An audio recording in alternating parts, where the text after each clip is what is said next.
Hello students, आज हम समझेंगे chapter number 8 cell the unit of life. आप अपने चारों तरफ बहुत सारी चीज़ें देखते हैं, लिविंग्स भी देखते हैं, नॉन लिविंग्स को भी देखते हैं। तो आपके दिमाग में एक क्वेश्चन आता होगा, आप अपने आप से पूछते होंगे, आपको बहुत आश्चर्य होता होगा, ऐसा क्या होता है जिस कारण लिविंग लिविंग बीइंग कहलाते हैं और जो नॉन लिविंग है वो लिविंग नहीं हो सकते हैं। और इस जिज्ञासा का आंसर केवल यही हो सकता है कि लाइफ की बेसिक फंक्शनल और स्ट्रक्चरल यूनिट सेल का प्रेजेंट होना या एब्सेंट होना। सभी लिविंग बींग्स सेल से बने होते हैं। इनमें से कुछ लिविंग बींग्स जो हैं वो एक सेल से बने होते हैं जिन्हें हम यूनिसेलुलर बोलते हैं, और दूसरी तरफ हम देखें तो कुछ ऑर्गेनिजम्स ऐसे हैं, कुछ लिविंग बींग्स ऐसे हैं जो बहुत सारी सेल से बने होते हैं, बहुत सारी सेल्स के मिलने से बनते हैं। उनको हम मल्टी सेलुलर ऑर्गेनिजम्स बोलते हैं। तो यहाँ पर हम देखेंगे study of form, structure and composition of cell is called cytology. Cell की कंपोजिशन, सेल के स्ट्रक्चर और उसके डिफरेंट फॉर्म की स्टडी को हम साइटोलॉजी बोलते हैं। Cell is the structural and functional unit of life. Cell को लाइफ की स्ट्रक्चरल और फंक्शनल यूनिट कहा जाता है। In unicellular organism single cell perform all the essential functions of life. जितने भी यूनिसेलुलर ऑर्गेनिजम्स होते हैं उनकी बॉडी सिंगल सेल से बनी होती है, और बॉडी के या लाइफ के जितने भी फंक्शंस हैं वो सिंगल सेल ही परफॉर्म करती हैं। और इसकी एग्जांपल्स हैं amoeba, paramecium, yeast, bacteria etcetera. In multicellular organisms different kinds of tissues perform different functions and have division of labor। जो मल्टीसेलुलर ऑर्गेनिज्म होते हैं उनकी बॉडी बहुत सारी सेल्स से मिलकर के बनती है, और इनकी बॉडी में जो डिफरेंट डिफरेंट टाइप्स के टिश्यूज़ प्रेजेंट होते हैं ये डिफरेंट डिफरेंट फंक्शंस को परफॉर्म करते हैं। डिफरेंट ऑर्गन्स का डिफरेंट फंक्शंस करना या डिफरेंट टिश्यूज़ का डिफरेंट डिफरेंट फंक्शंस को करना कहलाता है डिवीज़न ऑफ लेबर। जब बॉडी के डिफरेंट टिश्यूज़ या डिफरेंट ऑर्गन्स अलग अलग फंक्शंस करते हैं तब हम उसे बोलते हैं डिवीज़न ऑफ लेबर। तो जो मल्टीसेलुलर ऑर्गेनिज्म होते हैं उनकी बॉडी में डिफरेंट टाइप्स के टिश्यूज़ प्रेजेंट होते हैं, और डिफरेंट टाइप्स के टिश्यूज़ का फंक्शन जो होता है वो अलग अलग होता है, उनका फंक्शन डिवाइड रहता है, और इसी को हम बोलते हैं division of labour. Anton van Leeuwenhoek first saw and described a live cell. Robert Brown later discovered the nucleus. Anton van Leeuwenhoek ने पहली बार सेल को देखा था और उसको डिस्क्राइब किया था। रॉबर्ट ब्राउन ने बाद में न्यूक्लियस को डिस्कवर किया था। इसके बाद में अब हम समझेंगे सेल थ्योरी को। 1838 में जर्मन बॉटनिस्ट मैथियस स्लाइडेन ने बहुत सारे प्लांट्स की स्टडी की, और इस स्टडी के बाद में उन्होंने ये पाया कि प्लांट्स जो हैं वो डिफरेंट डिफरेंट टाइप की सेल से मिलकर के बने होते हैं जो प्लांट्स में डिफरेंट टिश्यूज़ का फॉर्मेशन करते हैं। लगभग इसी टाइम 1839 में एक थियोडोर शॉन ने विभिन्न एनिमल सेल की स्टडी की, और उन्होंने ये पाया कि जो सेल्स होती हैं सेल के बाहर की तरफ एक पतली मेम्ब्रेन होती है जिसे हम प्लाज्मा मेम्ब्रेन कहते हैं। इस साइंटिस्ट ने प्लांट टिश्यू के स्टडी के बाद में ये पाया कि प्लांट टिश्यू में सेल वॉल मिलती है जो कि इसका एक कैरेक्टरिस्टिक्स होता है। एनिमल्स में आपको मालूम है कि सेल वॉल एब्सेंट होती है और प्लांट सेल में सेल वॉल प्रेजेंट होती है। तो यहाँ पर जब सेल वॉल देखी गई तो ये बताया गया कि प्लांट सेल में सेल वॉल मिलती है जो कि इसका एक कैरेक्टरिस्टिक्स होता है, और इस बेस पर श्वान ने अपनी हाइपोथेसिस देते हुए बताया कि प्लांट्स हैं या एनिमल्स हैं इनकी बॉडी सेल्स से या उनके बहुत सारे प्रोडक्ट से मिलकर के बनती है। स्लाइडेन और श्वान ने कंबाइनली सेल थ्योरी को दिया। यद्यपि इनकी ये थ्योरी जो थी ये बताने में असफल रही थी कि जो नई सेल बनती हैं वो किस तरह से बनती है, नई सेल्स का जो फॉर्मेशन होता है, नई सेल का जो निर्माण होता है वो किस तरह से होता है। पहली बार रडोल्फ विर्चो 1855 ने स्पष्ट किया था। उन्होंने ये बताया था कि सेल में डिवीज़न होता है और जो नई सेल बनती हैं वो पहले से जो सेल प्रेजेंट होती हैं उनके डिवीज़न से नई सेल्स बनती हैं। इन्होंने स्लाइडेन व श्वान की जो थ्योरी थी, हाइपोथेसिस थी, उसको मॉडिफाइड करके एक नई सेल थ्योरी को बनाया, और प्रेजेंट में हम इसे सेल थ्योरी के नाम से जानते हैं। और इस सेल थ्योरी में कहा गया है all living organisms are composed of cell and products of cells. जितने भी लिविंग ऑर्गेनिज्म हैं वो सभी सेल्स या सेल्स के उत्पादों से या प्रोडक्ट से मिलकर के बने हैं। और सेकंड पॉइंट दिया गया था all cells arise from pre existing cells. जो नई सेल है वो पहले से ही जो सेल प्रेजेंट थी, प्री एग्जिस्टिंग सेल्स जो थी उन्हीं से अराइज हुई हैं। अब इलेक्ट्रॉन माइक्रोस्कोप की हेल्प से सेल के स्ट्रक्चर की डिटेल स्टडी की गई थी। सेल के टाइप्स देखें तो 2 टाइप की सेल्स होती हैं, prokaryotic cells and eukaryotic cells. Prokaryotic cells और यूकैरियोटिक सेल्स के बारे में आप लोगों ने 9th क्लास में पढ़ा हुआ है।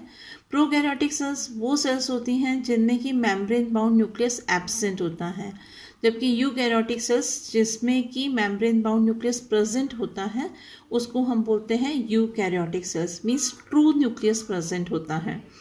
प्रोकैरियोटिक सेल्स जो हैं वो स्मॉल साइज़ की होती हैं, जबकि यूकैरियोटिक सेल्स जो हैं वो लार्जर साइज़ की होती हैं। प्रोकैरियोटिक सेल में सिंगल क्रोमोसोम प्रेजेंट होता है और यूकैरियोटिक सेल में एक से ज़्यादा क्रोमोसोम प्रेजेंट होते हैं।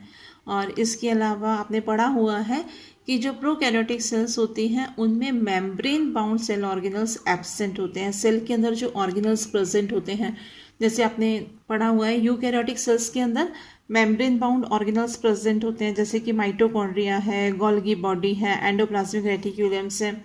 ये सब membrane bound cell organelles present होते हैं यूकैरियोटिक सेल्स में, जबकि मेम्ब्रेन बाउंड ऑर्गेनल्स एब्सेंट होते हैं प्रोकैरियोटिक सेल्स में।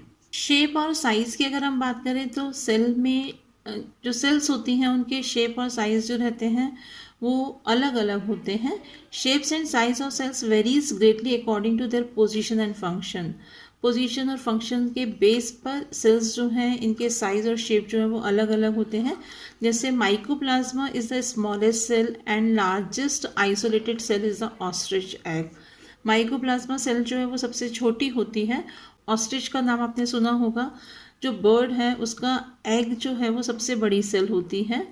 इनके शेप जो हैं वो भी अलग अलग होते हैं। कुछ सेल्स जो होते हैं वो क्यूबॉइड शेप की होती हैं, कुछ सेल्स कॉलमनर शेप की होती हैं, कुछ सेल पॉलीगोनल शेप की होती हैं, कुछ सेल्स ऐसे होते हैं जिनका स्ट्रक्चर जो होता है वो थ्रेड लाइक होता है। कुछ सेल्स जो हैं वो इर्रेगुलर शेप की होती हैं। तो यहाँ पर जो सबसे छोटी सेल हम माइकोप्लाज्मा की बात कर रहे हैं,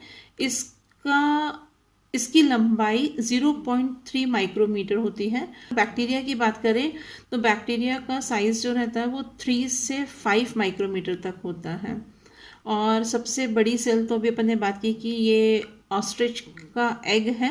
मल्टी सेलुलर ऑर्गेनिज्म में अगर हम बात करें तो जो ह्यूमन बीइंग है, ह्यूमन बीइंग की जो आरबीसीज रहती हैं, आरबीसीज का जो डायमीटर होता है वो लगभग 7 माइक्रोमीटर होता है।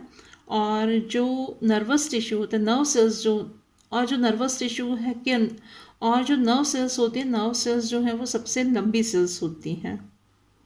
इसके अलावा इसका शेप जो है वो भी अपन ने पढ़ा कि डिफरेंट टाइप का हो सकता है। कुछ सेल्स जो है वो क्यूबॉइड शेप की होती हैं, कुछ कॉलमनर शेप की होती हैं, कुछ सेल्स पॉलीगोनल शेप की हैं। यहाँ पर जो सेल्स होती हैं, तो जो सेल्स होती हैं सेल्स का शेप और साइज जो है उनके फंक्शन के अकॉर्डिंग अलग अलग हो सकता है। अब हम पढ़ेंगे प्रोकैरियोटिक सेल्स को।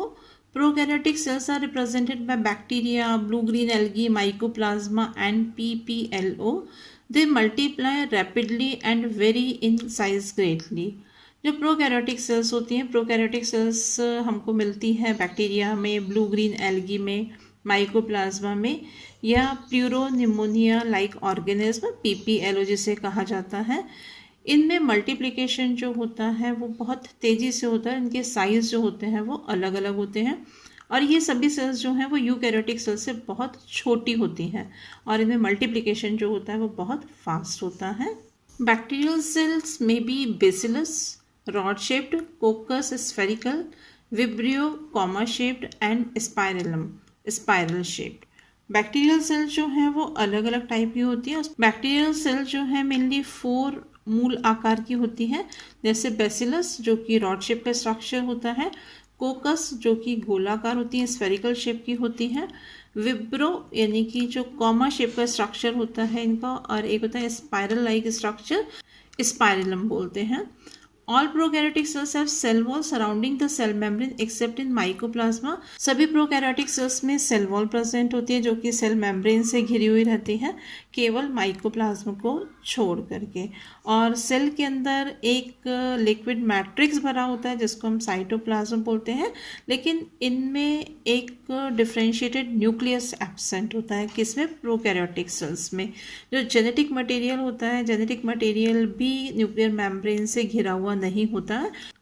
अभी हमने पढ़ा था कि न्यूक्लियस जो रहता है वो न्यूक्लियर मेम्ब्रेन बाउंड नहीं होता है, ये प्रॉपर न्यूक्लियस नहीं होता है। तो न्यूक्लियस के अंदर का जो मटेरियल होता है, जेनेटिक मटेरियल जो होता है, वो न्यूक्लियर मेम्ब्रेन से कवर्ड नहीं होता है। अब इसमें एक डीएनए तो होता ही है, जैसे हम जीनोमिक डीएनए बोलते हैं, जिसमें जेनेटिक इन्फॉर्मेशन कोड होती है। ऐसे डीएनए को हम जीनोमिक डीएनए बोलते हैं। जो प्रोकैरियोटिक सेल्स होती हैं उनमें जीनोमिक डीएनए के अलावा कुछ डीएनए और भी होते हैं, स्मॉल साइज के डीएनए होते हैं और ये राउंड शेप के होते हैं, स्फेरिकल शेप के होते हैं, और ऐसे डीएनए को प्लाज्मिड कहा जाता है। बैक्टीरियल सेल में जो जीनोमिक डीएनए के अलावा कुछ सर्कुलर डीएनए भी पाए जाते हैं जो कि जीनोमिक डीएनए के बाहर होते हैं, और इन सर्कुलर डीएनए को प्लाज्मिड कहा जाता है। ये प्लाज्मिड डीएनए जो है वो बैक्टीरिया में स्पेशल कैरेक्टरिस्टिक्स को बताते हैं, और उनमें से एक कैरेक्टरिस्टिक्स है कि ये जो एंटीबायोटिक्स रहते हैं के लिए रेजिस्टेंस शो करते हैं। Cell organelles like mitochondria, Golgi bodies, etc. are absent in prokaryotes. A specialized differentiated cell membrane called mesosome is a characteristics of prokaryote. इसके अलावा प्रोकैरियोटिक सेल्स में यूकैरियोटिक सेल्स की तरह ना तो मेम्ब्रेन बाउंड न्यूक्लियस होता है और ना ही दूसरे सेल ऑर्गेनल्स प्रेजेंट होते हैं। Cell organelles like mitochondria, Golgi bodies etcetera are absent in prokaryotes. Prokaryotic cells के अंदर जितने भी मेम्ब्रेन बाउंड सेल ऑर्गेनल्स होते हैं, जैसे कि माइटोकॉन्ड्रिया है, गोल्गी बॉडी है, ये सभी एब्सेंट रहते हैं। A specialised differentiated cell membrane called mesosome is the characteristics of prokaryotes. Prokaryotic cell का एक और डिफरेंशिएटेड कैरेक्टरिस्टिक्स होता है, एक स्पेशलिटी होती है कि इसमें जो सेल मेम्ब्रेन होती है वो डिफरेंट टाइप, वो स्पेशल टाइप से डिफरेंशिएटेड सेल मेम्ब्रेन होती है जो कि अंदर की तरफ कुछ फोल्ड्स बनाती हैं, जिसे मीजोसोम्स कहा जाता है। और ये मीजोसोम्स जो है वो मीजोसोम्स का प्रेजेंट होना प्रोकैरियोट्स का एक स्पेशल कैरेक्टरिस्टिक्स होता है।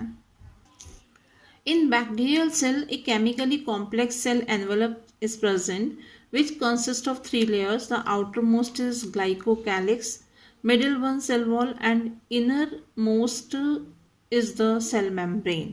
यहाँ पर जितनी भी प्रोकैरियोटिक सेल्स होती हैं, अगर हम स्पेशली बैक्टीरियल सेल को देखें तो बैक्टीरियल सेल में एक बहुत ही कॉम्प्लेक्स केमिकल सेल कवरिंग मिलती है, और इसमें जो सेल कवरिंग होती हैं ये मिलकर के एक हार्ड 3 लेयर्ड स्ट्रक्चर बनाती हैं, जिसमें कि बाहर की जो लेयर होती है उसको ग्लाइकोकैलिक्स बोलते हैं। इसके बाद में सेल वॉल और अंदर की तरफ होती है प्लाज्मा मेम्ब्रेन। जबकि ये जो कवरिंग होती है, इस कवरिंग में तीनों जो लेयर हैं इनके फंक्शन अलग अलग होते हैं, लेकिन ये तीनों यूनिट मिलकर के सिंगल प्रोटेक्टिव यूनिट का फॉर्मेशन करती हैं। Glycocalyx may be as loose sheath in some bacteria called slime layer. In some other bacteria, glycocalyx may be thick and tough called capsule. यहाँ पर भी हमने पढ़ा कि ग्लाइकोकैलिक्स एक लेयर होती है बैक्टीरियल सेल में। बैक्टीरियल सेल में ये जो ग्लाइकोकैलिक्स की लेयर होती है, आउटर कवरिंग जो होती है, कुछ बैक्टीरिया ऐसे होते हैं जिनमें ये शीट बहुत लूज होती है जिसको हम स्लाइम लेयर बोलते हैं, लेकिन कुछ बैक्टीरिया ऐसे हैं जिनमें ये आउटर कवरिंग ग्लाइकोकैलिक्स की जो कवरिंग है, ग्लाइकोकैलिक्स की जो लेयर है वो बहुत थिक और टफ होती है, जिसे कैप्सूल कहा जाता है। Plasma membrane is semi-permeable, having mesosomes in the form of vesicle, tubule and lamellae. They help in cell wall formation, DNA replication and distribution to daughter cells. इसमें जो प्लाज्मा मेम्ब्रेन प्रेजेंट होती है वो plasma membrane semi permeable होती है, जिसकी वजह से ये बाहर के एनवायरनमेंट से इंटरेक्ट करती है, आउटसाइड वर्ल्ड से इंटरेक्ट करती है, और यहाँ पर ये जो मेम्ब्रेन होती है प्रोकैरियोटिक सेल्स के अंदर या बैक्टीरियल सेल के अंदर जो मेम्ब्रेन प्रेजेंट होती है, प्लाज्मा मेम्ब्रेन, जो कि सेमी परमिएबल है, इसका स्ट्रक्चर जो रहता है वो यूकैरियोट्स में प्रेजेंट मेम्ब्रेन जैसा ही होता है। और ये जो मीसोसोम्स है ये स्पेशल स्ट्रक्चर होता है, स्पेशल मेम्ब्रेनस स्ट्रक्चर होता है जो कि प्लाज्मा मेम्ब्रेन के एक्सटेंशन से, सेल के अंदर प्लाज्मा मेम्ब्रेन एक्सटेंड हो जाती है उससे बनता है। और ये जो एक्सटेंशन होता है ये एक्सटेंशन वेसिकल के फॉर्म में हो सकता है, ट्यूब्यूल्स के फॉर्म में हो सकता है और लैमेली के फॉर्म में हो सकता है, जो कि सेल वॉल के फॉर्मेशन, डीएनए के रेप्लिकेशन और डॉटर सेल में डिस्ट्रीब्यूशन में हेल्प करता है। Motile bacterial cell contain flagella which is composed of filament, hook and basal body. Pili and fimbri are the other surface structures that help the bacteria to attach with host and other substances. कुछ bacteria motile होते हैं, motile जो एक जगह से दूसरी जगह जा सकते हैं, मूव कर सकते हैं, ऐसे बैक्टीरिया को हम बोलते हैं मोटाइल बैक्टीरिया। इनमें स्पेशल स्ट्रक्चर होता है जिसको हम फ्लैजिला बोलते हैं। फ्लैजिला की हेल्प से ये बैक्टीरिया मूव कर सकते हैं और ये फ्लैजिला जो है ये फिलामेंट, हुक और बेसल बॉडी से मिलकर के बनता है। फ्लैजिला के अलावा बैक्टीरियल सरफेस पर पिली और फिम्ब्री जैसे स्ट्रक्चर्स भी प्रेजेंट होते हैं जिसकी हेल्प से बैक्टीरिया अपने होस्ट से या दूसरे सब्सटेंसेस से अटैच हो जाता है। In prokaryotes, ribosomes attached with cell membrane having two subunits 50S and 30S to form together 70S prokaryotic ribosome. जो प्रोकैरियोटिक सेल्स होते हैं उनमें राइबोसोम्स प्रेजेंट रहते हैं जो कि सेल मेम्ब्रेन से अटैच रहते हैं और ये दो सब यूनिट से मिलकर के बनते हैं। एक सब यूनिट होता है 50S और दूसरा सब यूनिट होता है 30S का। दोनों मिलकर के जो राइबोसोम फॉर्म करते हैं वो 70S राइबोसोम को बनाते हैं। Ribosome are site of protein synthesis. Ribosome attached with mRNA to form chain are called polyribosome. Ribosome को प्रोटीन सिंथेसिस का साइट कहा जाता है क्योंकि यहाँ पर प्रोटीन का सिंथेसिस होता है। राइबोसोम एमआरएनए मैसेंजर आरएनए को कहा जाता है। आरएनए आपको मालूम है कि एक तरह का न्यूक्लिक एसिड होता है। दो तरह के न्यूक्लिक एसिड प्रेजेंट होते हैं बॉडी में, डीएनए एंड आरएनए। तो ऐसा आरएनए जो मैसेंजर की तरह काम करता है उसको हम एमआरएनए बोलते हैं। तो राइबोसोम जो है वो एमआरएनए से अटैच हो जाता है और एक चेन फॉर्म करता है जिसको पॉलीराइबोसोम कहा जाता है। Reserve materials in prokaryotic cells are present in cytoplasm as cell inclusion bodies which में contain phosphate granules, glycogen granules etcetera. Prokaryotic cells के अंदर जो रिजर्व फूड मटेरियल होता है ये साइटोप्लाज्म में प्रेजेंट होता है सेल इंक्लूजन बॉडी के फॉर्म में, जिसमें कि फॉस्फेट ग्रेन्यूल्स हो सकते हैं, ग्लाइकोजन ग्रेन्यूल्स होते हैं। Gas vacuoles are found in the blue green algae and purple and green photosynthetic bacteria. Gas vacuoles blue green algae, purple and green photosynthetic bacteria में मिलते हैं। आज हमने chapter number 8 cell the unit of life में general introduction और prokaryotic cell के बारे में पढ़ा। नेक्स्ट क्लास में हम इसी चैप्टर को कंटिन्यू करेंगे। Thank you.